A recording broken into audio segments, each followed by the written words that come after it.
being able to control our blood pressure is extremely important for future health on a number of different levels.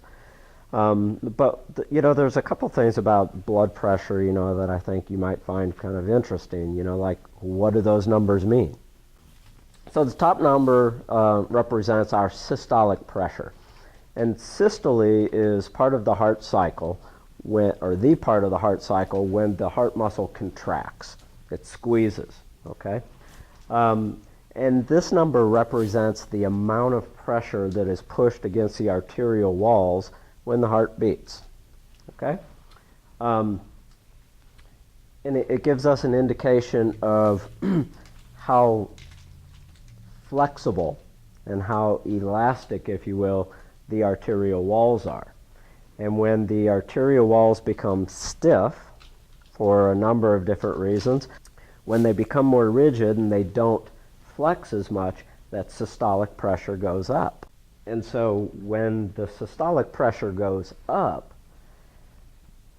the heart is generally working harder.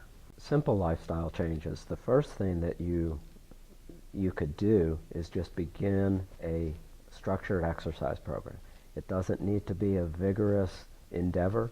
It could be as simple as going out for a daily walk, okay? Not just a little stroll, but a somewhat aggressive walk.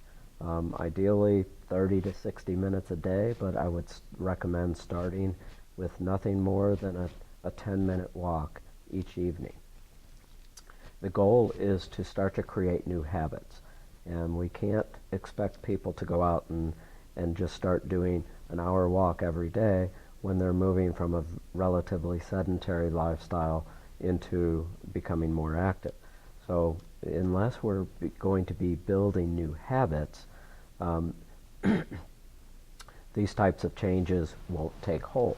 So we have to take a more of a slow approach to things, and we need to build on them very slowly. So starting light and then working up from there is crucial to the success of any exercise program. That's one of the single best things that you can do for yourself, because exercise can sometimes be a so-called magic pill, if you will. And I only mean that in the sense that regular structured exercise can affect many comorbidities. It can affect our maintaining a healthy body weight.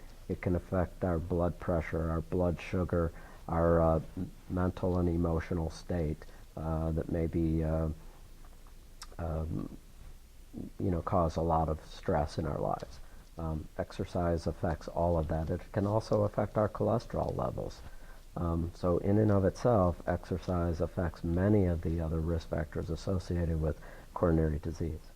The bottom number, diastolic blood pressure. This number represents the amount of pressure that it remains against the arterial walls and pushing back on the valves of the heart when the heart is between beats. It's diastole, the rest phase of the cardiac cycle. And when the heart has to beat again, it has to squeeze hard enough to overcome that pressure that's pushing back on it and push that blood back forward. So therefore, the heart muscle itself has to work under a harder load, a higher load. So when any muscle works against a greater load, what do you think happens to that muscle? It gets bigger. It gets bigger, right.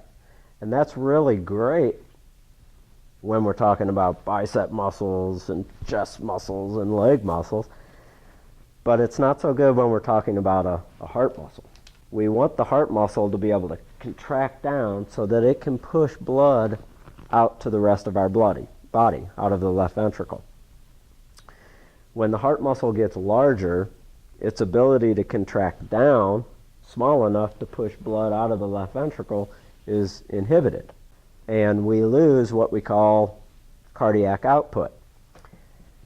The cardiac output is the amount of blood that's pushed out of the heart per minute, out of the left ventricle, if you will. And we can also look at that in terms of ejection fraction or heart function. When the physician talks about heart function or left ventricular systolic function, it's relating to how well that left ventricle is performing. The larger the left ventricle gets, the harder it is for it to push blood out of that left ventricle. And the less amount of blood that is being ejected from that left ventricle. So the overall ejection fraction is reduced. The overall left ventricular function is reduced. And that, when we're talking about left ventricular function, we're talking about how much blood is flowing through the body, through our kidneys, through our liver, through all of our vital organs. And our vital organs thrive on that constant blood flow, and a lot of it, 5 point something liters per minute.